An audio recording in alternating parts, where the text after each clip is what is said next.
It's been almost 7 years now since I last saw your face.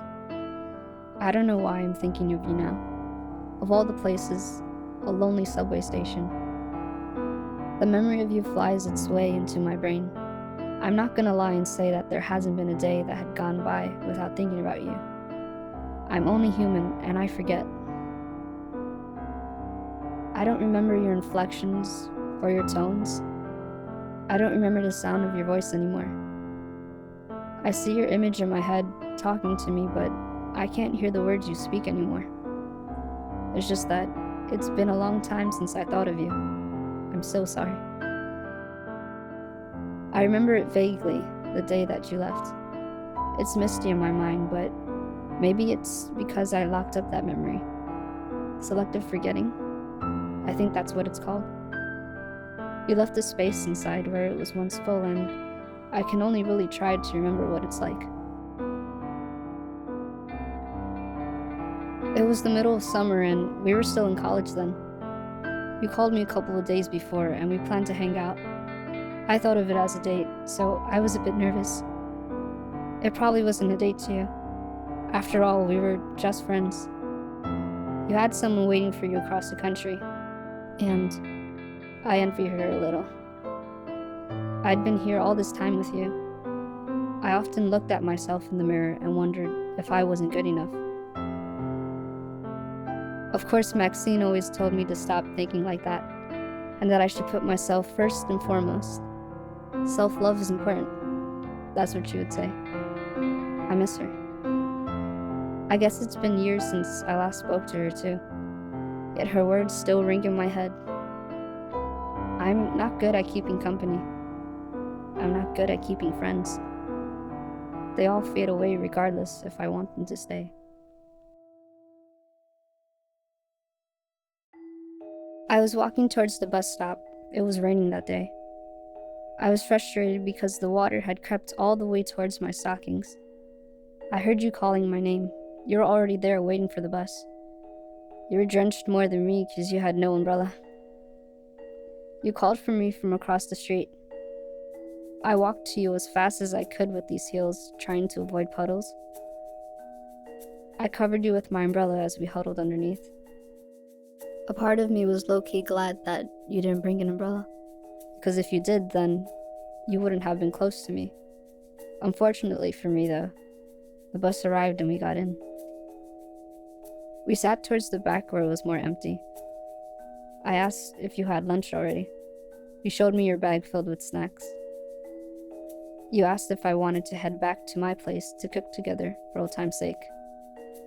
I was really looking forward to our day together, though, and suggested that we eat out instead. We hop off the bus, and there's this small cafe nearby. We decided to eat there because it was close and affordable. We sat in. You talked about your week and how hectic it was. We were young back then, trying to figure out our place in this life. You were bold and brazen. You wanted to save this planet. I admired that about you. We talked about our problems, our passions, our dreams. You wanted to continue your art, and that you aspired to become a comic book artist.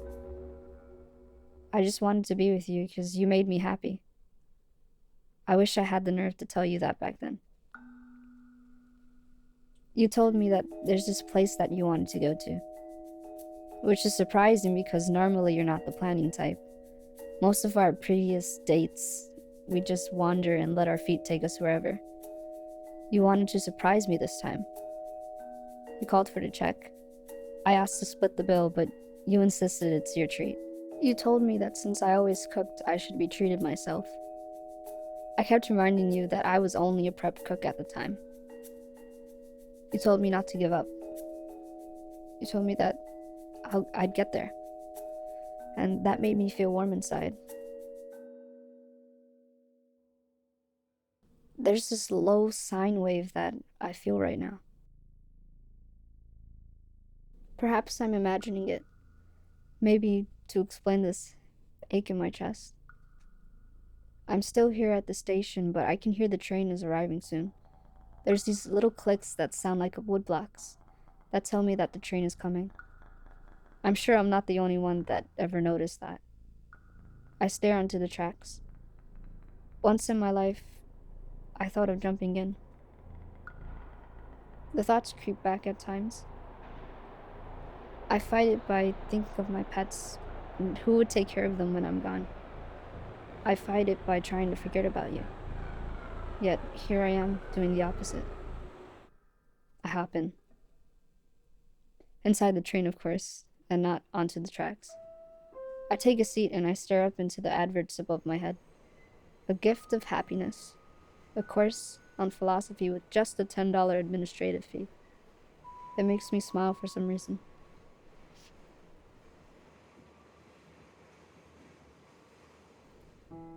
We left that cozy cafe and started walking. I followed you because I didn't know where we were going. The rain had stopped then, which is good, but the wetness between my toes still felt weird.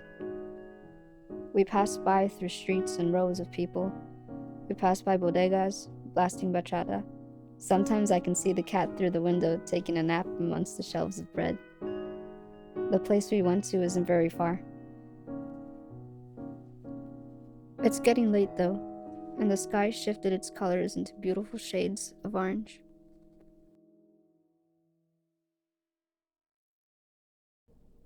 You tell me that we're here, and I look around. It's a small, decaying house. I ask you what this place is.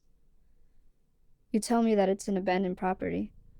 There was something on the other side that you wanted me to see. I get a feeling that we're not supposed to be here. I pondered upon the thought of getting caught for trespassing. You assured me, though, that it's all right, and that this place is a sanctuary to you. I didn't believe you, but you asked me to trust you. We entered the house. Inside is empty and it looks like something that's in a horror film. We walked through the hallways. There were some doors that were open and some doors that were sealed shut. We treaded on, watching our steps carefully. We finally get into the backyard. I lose my words. The word beautiful isn't enough to describe what I'm seeing. Behind this seemingly dead house is a place where nature took back the earth. A diamond in the rough, shining with colors of pink, red, and yellow behind a backdrop of green. I wander through the vast displays of flora, each of them delicate to the touch.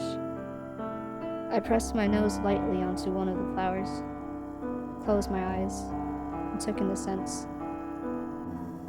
You looked at me and said that you wanted to get a last good look at the place. I turned around confused and asked what you meant. You told me that you'd been thinking hard lately, that we're no longer kids. You told me you want to stay here with me forever. I blushed, but you finished your sentence. What you meant was that you wanted to stay here with me and everyone we knew. You wanted our friendship to transcend this lifetime. I wanted that badly too. But time wasn't kind to us. You walked towards beside me and placed your hand under one of the blossoms, lightly petting it. I wanted to hold your hands and wrap my fingers around yours. I wanted to hold you close. But I stood there, frozen, hesitant. You turned your head to face me and you said, I'm moving to Cali. I got off the subway station once I was at my stop. It's almost nighttime now. I walked towards the bus stop, retraced the steps we took that day. The cafe we ate at is closed now. You're right. I did make it. I'm a sous chef now, and every day has been crazy tiring, but worth it. My frantic schedule has me going into the restaurant at 4 a.m. in the morning. I grew out of touch with our group of friends because of that. I also hear that Maxine's joined the army. I hope she's safe. I wonder if you ever achieved your dreams as a comic book artist. I hope you did. Finally, I arrived by the place where the abandoned house used to be. It's gone now. I stare at it for a while and feel dumb for coming all the way out here. I guess I wanted to see the garden one last time, hoping it would spark some more memories of you. I take out my phone. It's green, laden with cracks, just like me. I look through my contacts and find you. Contemplate for a while whether if I should send you a text or if I should call. I gathered up the strength and figured I'd call instead. My phone tells me that your number isn't in service anymore, though. I laughed painfully at the irony and called an Uber to get home.